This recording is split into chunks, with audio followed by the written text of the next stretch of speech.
Good evening, Doctor. My name is Joycelyn Thompson. I am in your GCU 570 class. This is my assignment 6, week 6 assignment, and I will go ahead and jump right in. Uh, Strategies to engage students through active inquiry within science instruction. And so I just feel as if we are constantly talking about engagement, and that's a great thing, right? Constantly talking about how can we engage students, how can we get their attention, what can we do to grab and hold their attention so that we can educate them. A great way, I have a few ways, but the first good way is to just kind of role play. Let scholars feel as if they're scientists in the process. Let them feel value and respected, and just let them have fun with it. Role playing is a great way to encourage science learning within the classroom, especially those K through 5 levels, because those children love to role play as it is. So this creates an opportunity for them to do so in the learning setting. Creating opportunities for interactive feedback. Always create opportunities, I think, within the classroom setting for interactive feedback. This is another way that we can actively engage inquiry, engage students during science instruction. So encourage them to give feedback, respect the feedback that they give, and treat it just so that they are more inspired to want to participate and give their scientist type knowledge in class.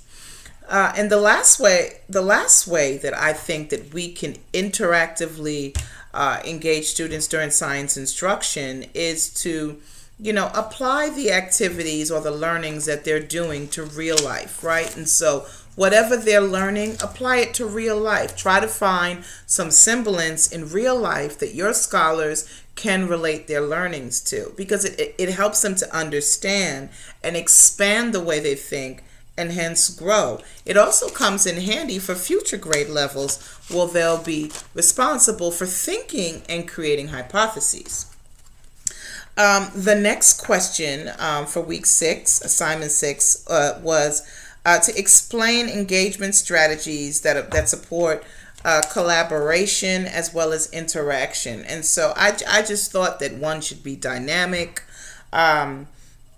focus on making connections with students, right? So look at them, value them, respect their feedback, right? Joke a little bit, make the setting warm and comfortable so that your students feel valued in that setting and comfortable learning. Give everyone an opportunity to speak. So I'm making this video right now for educational purposes, but in the learning setting, we should always focus on a way to give every scholar an equal opportunity to express their thoughts and hence their learnings in the current unit or chapter that you are reviewing. So it's very important that we are engaging students in a way where we are allowing them to share their thoughts while we learn along the way in the process. And collaboration. Lastly, in regards to that piece, allow group activities, right? And so allow students to collaborate with each other, because when they collaborate with each other, they learn from each other. So encourage collaboration. Always encourage group breakout session, group work. It's great for creating diversity within the learning setting in regards to the different type of differentiated activities that you have scholars engaging in. And then the last question, I'm so sorry if I'm running over, Doctor, is methods of how to capture and hold the interest of scholars. This is an amazing and very interesting question for me, because currently I am a K through 5 educator, currently charged with educating our K students. So I have the babies, and it's very interesting and becomes very creative in the ways that us teachers at that level have to engage students in order to keep their interest. So a couple things that I do. One, I always begin with motivation. Hey, you guys did great in the last unit. Hey, you guys are doing great today. You're really paying attention. I just hope that we can keep that same focus for this lesson. So just begin with some sort of motivation where you are engaging them, encouraging them, and interacting with them in a very positive way. Next, incorporate regular free time, right? And so, if scholars are doing well, if they're doing what is expected of them, then maybe that freebie doesn't have to be a fattening snack, right? Maybe it doesn't have to be no homework for a week because we need to keep them engaged in that content, right? Maybe it's just, an additional brain break or a dance break or whatever that they enjoy doing. So always find out from your students what they love doing. Take a poll, and even at kindergarten we can do that, and reward them with those simple things within the classroom setting that they just love, in order for them to get up, move around, and then get energized for that next segment of learning. And then lastly, 2 examples of how we or I incorporate technology in the classroom. I mentioned earlier diversity. So diversity in education and in the delivery of the learnings is very important.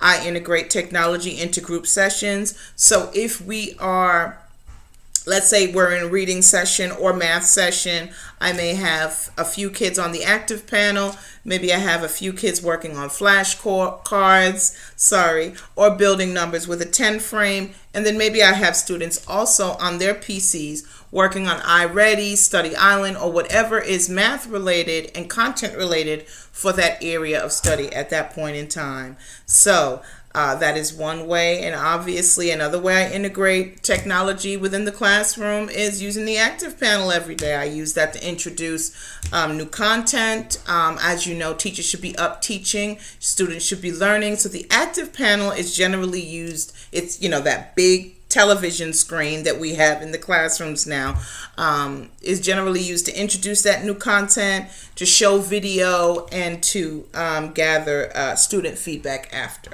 So those are my ideas and my thought processes for assignment 6, week 6. I'm sorry if I ran over some. I'm just so excited about the content and material. I just had to express my feelings and all the things that I thought would be helpful in educating and keeping the attention of our scholars when delivering science content. So Doctor, thank you for having me. Thank you for helping all of us and educating us, and we sure do appreciate it. Thank you so much, ma'am.